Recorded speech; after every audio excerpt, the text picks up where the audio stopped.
Let's first bring down writer and director Clea DuVall.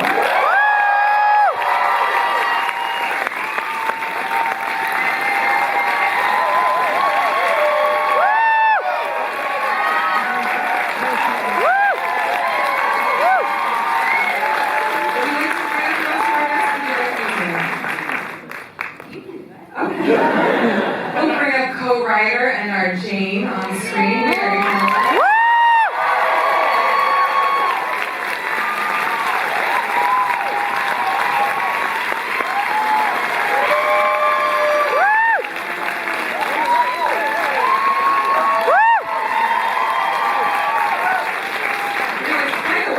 You guys are a great audience. How's it going? We have someone who played John, Mr. Dan Levy.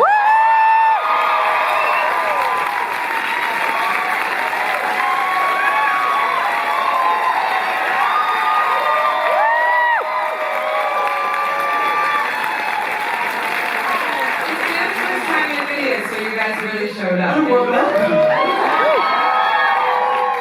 And you know her and love her as Abby. Please join us.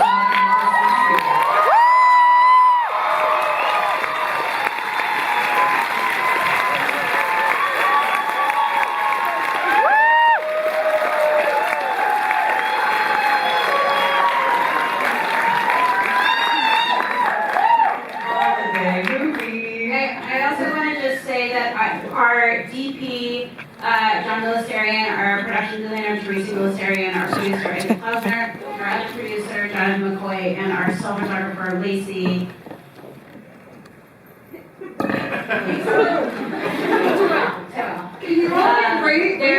They're also here.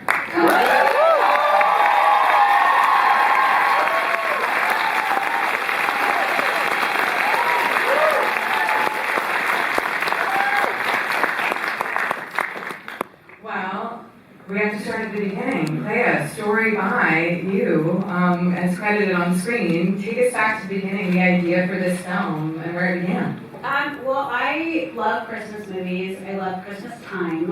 And I had always wanted to make a Christmas movie that sort of reflected my experience, which was something I had never seen. And then, started thinking about this story. And then I met Mary on Veep, and we really got along. And I was like, hey, do you want to work on this thing with me? Yeah. And she said, I'll think about it.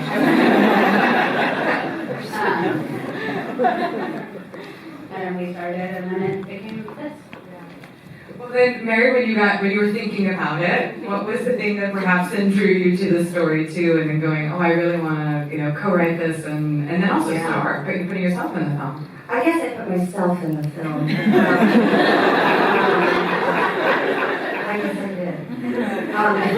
I am a massive fan of Clea's and was long before I met her, and so was so honored that she wanted to work on this, and she sent me the story, and I of course loved it so much. Of course. And then so I was she had me at hello. But yeah, we had so much fun working on it together, and yeah. What was that collaboration process like for you in the writing process? We rented this weird, it was our, I don't know who this person was, we might not have known him. We might not have known him, but we rented this room above a garage in Salt Lake, and we would just sort of meet every day and just work on it. And we met up every day for a couple months, and then this came out. Yeah. What were some of the Christmas movies that were maybe past references, or ones that you were that maybe were just kind of with you when you were creating this one? I mean, honestly, in the writing process, I don't write. This was also wrote a long time ago. How long ago? Not that long ago. It feels like it was a pandemic ago. Yes. So it feels like a really long time time ago. I don't remember us like in the writing, like definitely when I was working with John and Teresa, when we were in prep, like where we were sort of building, when it was a movie, you know, like the three of us talked a lot about references and stuff like that, but in the writing, I don't remember, do you? No, I don't know that we were like, I don't think we had a conversation about like, any specific movie that we were trying to reference but I do think, I also love Christmas movies so much, and I think I think the feeling was something we did want to get to, which was feeling warm. I should have said that. All right, so it works. We finish each other's sentences. Exactly, that's exactly why I said it. You had no fun at all in this film, I can tell. So then, as we have some of your incredible cast here tonight, could you talk about then the casting process, or who you were thinking about for this film and how the casting came together? Yeah, I mean, I love Kristen and have always been such a big fan of hers. And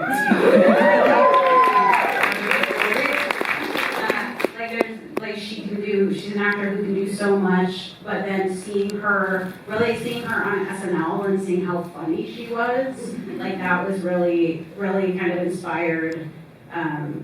Was really, really inspired me, and I sent her the script, and then I flew to Germany to have a conversation about the script, and we spent like a couple of nights just talking about it, and luckily you said yes, and got to make the movie, and then Dan, I was also a big Schitt's Creek fan, and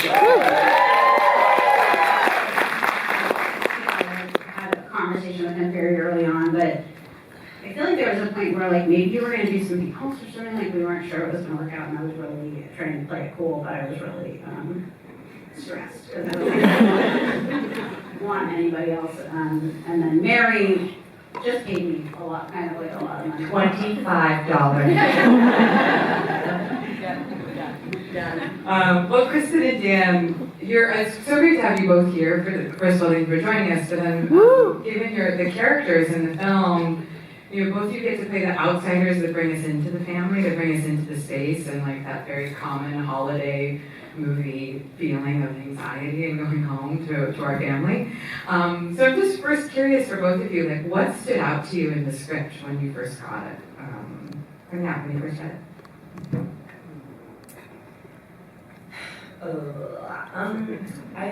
Let's see.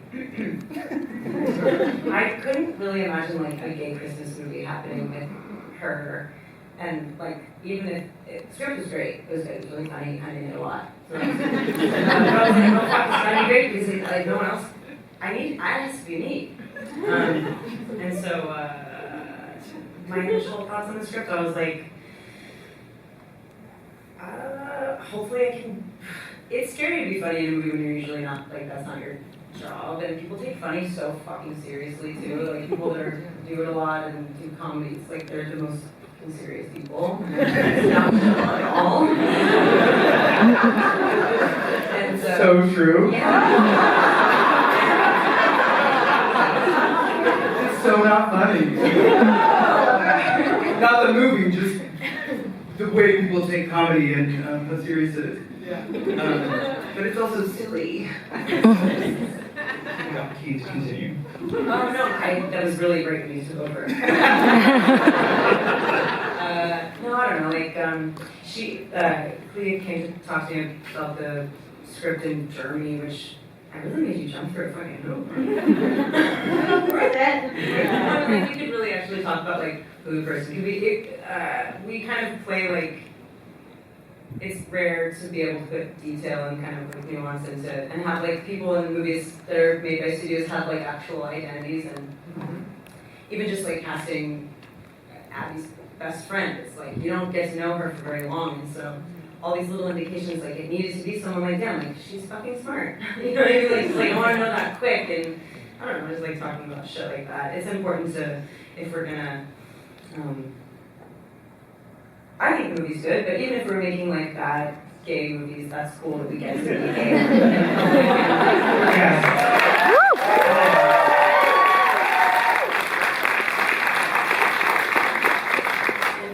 I also really loved the script, and I mean, it was, the cast is insane. It's an insane collection of people that you, not got, but had participated in this, like, film. And I think it speaks to what people want when they make movies, which is, like, happiness and joy, especially with the Christmas movie. It ticked all the boxes, and I think everyone kind of is just waiting for the opportunity to participate in something that feels like it can live in people's homes year after year after year. And, you know, I think that was a huge draw, was just like, oh, this is really funny and sweet and great, and like, who's in it? What? What? Great, yeah. And I also think, like, you know, I remember us talking when we shot that scene toward the end, that like nice moment that we had together. It's like, this is an industry that doesn't often allow people whose experiences are being represented in the movies to play the people in the movies. And so to have that conversation with you and to get to play that scene as people who don't often get to look at a co-star and say like, oh, we're sharing an experience that can relate to our characters, it was really kind of, it was really meaningful to me as someone who just is always like, getting scripts that are like, hey, pretty girl, where's your boyfriend? Let's get drinks after work. It was... That was a line in the script, but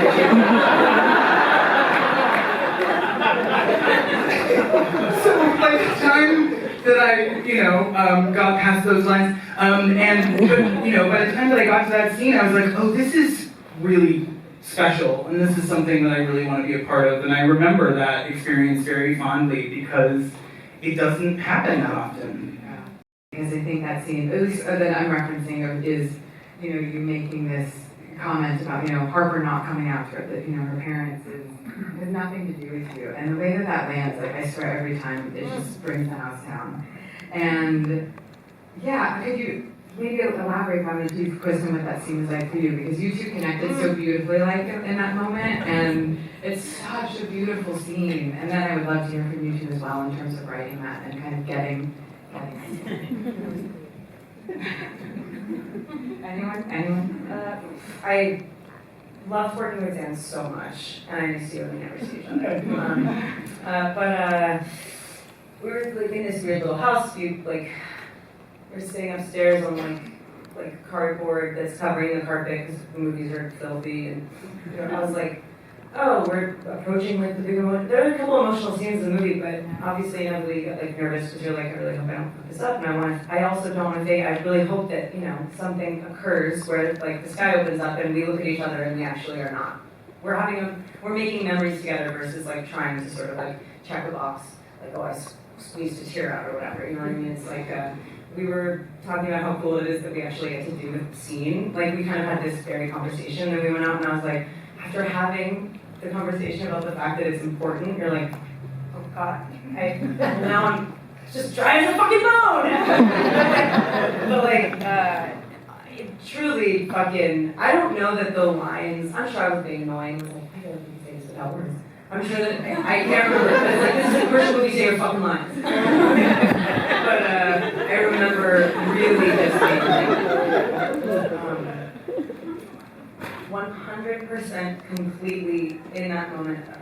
Like, I've been lucky, I've never dated anyone that was closeted, I've never been put in any, particularly in this scenario, like, you don't have to have had that exact relationship with someone who has kind of denied your body in some way or your energy in some way in front of people that kind of intimidate you. Like, I don't know, not everyone here is like a homo, but like, everyone knows that. I feel like I'm just being like, oh, it's fucking embarrassing, and they're not gonna like me, and they don't even look me for who I am. And it's like,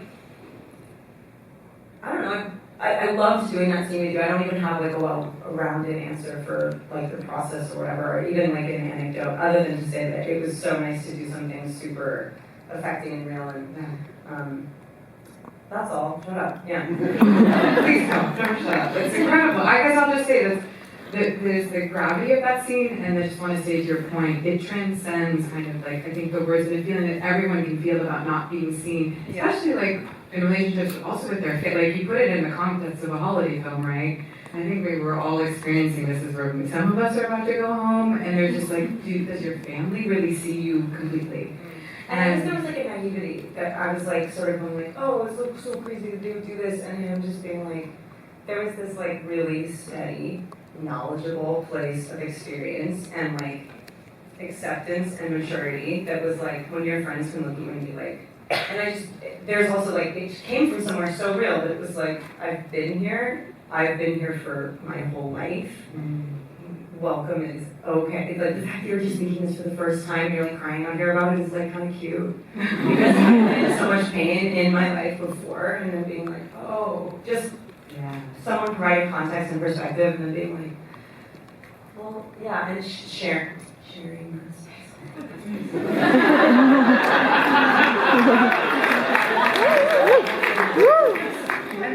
I think to that point, like, what it spoke to is something that I think, and I don't know any other experience, but I do feel like I was welcomed into this community by my best friend who is 10 years older than me. And there is something very special So particular. about this community and the way that, I'm not gonna say elders. I have a point being like, I mean, honestly, because I was like, you're not older than me, but it was like, it was nice to get advice from somebody who's like a senior. But not, I'm 26. Thank you for asking. But it speaks to a very real thing that happens. And it's a gift. It's a gift to have someone guide you through precarious waters. yeah. And it feels very true to the experience. And I love that scene, I love that we had an age gap, and I love that represented something very true. It was beautiful. Thank you. Well, this takes me then back. I mean, if you can elaborate more on the scene, Clea, you mentioned, you just said, it's coming from your experience. I guess there's like a broader question here about like, why do you go to film to maybe, I don't know, think through that or work through that experience for you? Why cinema? I mean, it's all I really, it's how I communicate, it's how like storytelling is like how I kind of process things, and I feel like I have since I was so young, because it's emotional and it's verbal, but it's also visual, and I think that like I'm a very visual person, and so I think that's why. But this scene was not in the script, and I feel like I wrote this scene when we were in pre-production or something, because it just felt like something was missing. There was sort of an emotional core that was not there. That I really feel like the scene did so much. It did so much for Dan's character and Kristen's character, and then helped contextualize what Mackenzie's character was going through, which is a very challenging character. But someone who really deserved, this person is struggling so much, and we're picking up with them in the worst 5 days of their life, and trying and having compassion for that, because it is really difficult. It can be very, it's not difficult for everybody. If it's not good for you, that must be nice. But it's, I think for a lot of people it is really scathing. Well, no, it's that. It's really nice that things are different in certain places for certain people, and that it is easier. Thank God. It's about time. But I think for. We made this movie in 1986. Yeah. I'm not Me neither. But it was something that it's having compassion for that experience of someone who is afraid and who doesn't yet have the courage to be their authentic self. And I think that's something that no matter how you identify, no matter who you are, you are confronted with your authentic self at some point in your life. and you have a choice to be that or to be something else. And I think it takes tremendous courage to look at that and make the choice to like be you, because that's when you are truly vulnerable and when you are truly like exposing yourself. And because people cannot like that, or people can reject that, or you know, all kinds of negative things can happen because of it, but it also allows so many more beautiful things, you know. And I think that's what the movie was missing, was sort of like that, you know, kind of contextualizing that experience. And I think like Dan and Kristen delivered, like the scene was so beautiful. Like film sets are pure chaos, basically. It's like a complete circus, and like everyone is quiet during the take, but then people are still like coughing and unwrapping their, you know, candy bar, or like on dropping their phone or whatever. But like this was a scene where like it was so silent and so still, and it just felt like there was like a bubble around the set while it's happening. It was really, like I can remember exactly how I felt watching it, and exactly where we were, and exactly what time of night it was. And it was really beautiful to watch them work and watch how like authentic the scene was, and it was really moving.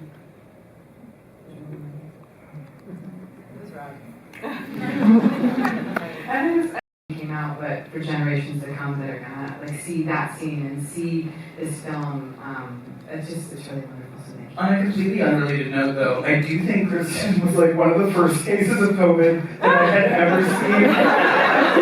All right. Yeah, I know. I was like gonna interrupt, and I was like, don't interrupt it. Like, don't. No, I had to. Educate yourself. Yeah. It was the funniest. Just to like, I remember at one point, it was you were shooting a scene on the bed where you were talking to me on the phone. Oh yeah. And I remember walking into, and I'm like slightly germophobic. And I remember walking into, and it was one of the last days that we were shooting, and I walked into the makeup truck. Kristen was sitting wrapped in blankets, like, and sweating, being like, something's not right. I, of course, was like, bye, thank you. And then we shot the scene, and I remember being like, I need to be on the phone with her. Yeah. Can I do that, like, around a corner? And, like, what if we just, could I do it outside? And then... What if we used a phone and I wasn't even here? She said the lines without me. But it was weird anyway. And then COVID hit, and our whole lives changed. That's like the only day I've ever gone home from work in my life. I've usually just like puked into buckets and been like, so I couldn't be there. I was like, this nurse was like, you seem tearful. What's wrong? I was like, I'm dying. But I will say, a true testament to your professionalism, because you shot that scene on the bed. I don't think Clea really believed that I felt bad. She's like, are you serious? No, I did. I could tell that you were feeling bad. Yeah. But you also weren't saying it. It was just like you were. I think I might have been saying it.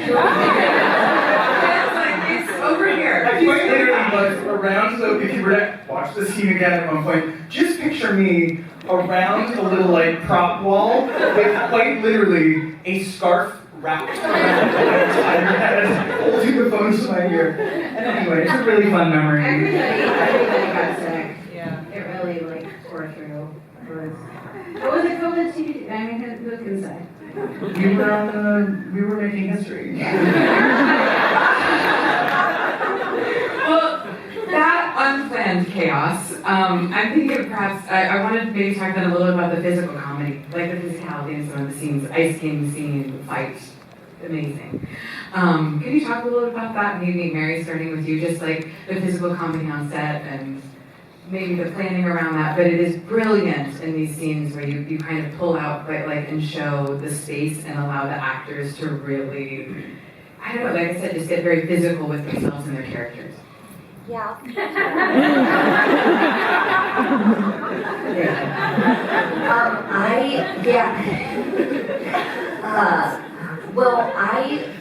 I grew up in a home with siblings, and we didn't get along all the time.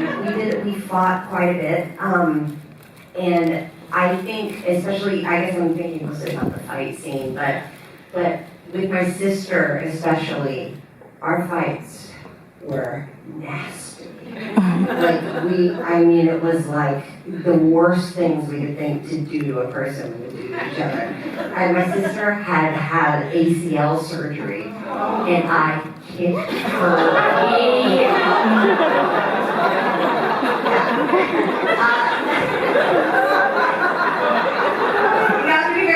I forgot she had that surgery. The sound that came out of her mouth, I sprinted across the room and I locked myself in the bathroom because I was like, I'm gonna die. Anyway, but I we did such a beautiful job of choreographing that with the sisters. And I'm thinking of the scene with Harper and Sloan as well, fighting. That it's really real, I think, to a sibling dynamic, and so having that physicality was super important for the comedy. But it's also funny because it feels very real. And I think the ice skating and with Jane especially, she's in her own. She's really not of her family. She kind of exists in her own world, and it was really fun too. She also doesn't care what people think, and I think that lends itself to a lot of freedom physically. Yeah. And hopefully it's funny. It was pretty funny. I think we all agree, right? Sadly, we are going to have to be wrapping up, but I'll end it with this, because again, we connecting to our video store, but I mean, the film, it ends in a movie theater, and it's playing It's a Wonderful Life, and it feels very fitting to then maybe ask each of you a favorite holiday movie of yours that you might recommend, or maybe just any movie, because we have this historic video store that people can go and rent, and we're also playing It's a Wonderful Life soon, that you would tell the audience that means something to you during this time.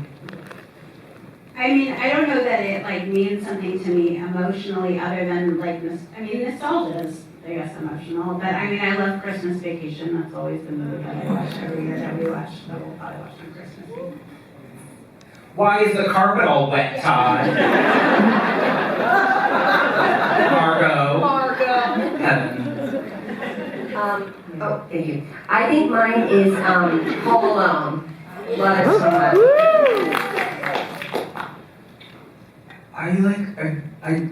I watch Bridget Jones' Diary every Christmas.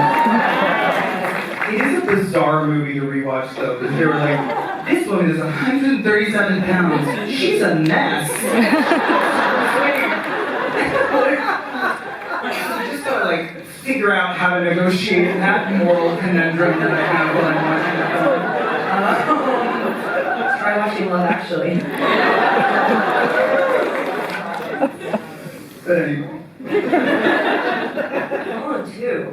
Yeah. It's a great movie. I feel like I can connect with him when he gets a little bit older. He's so teeny tiny, and then when he gets a little older, I'm like, okay, he's hanging out with you now. Maybe because I was really close to age when I watched those movies, and I was like, this is a baby. This is bullshit. He would never be able to do this. And then when he gets older, I'm like, that kid could hook it up for sure. Turtle doves. Everyone's toys and candy and stuff. There's pizza. Although, lobby of that hotel, motherfucker.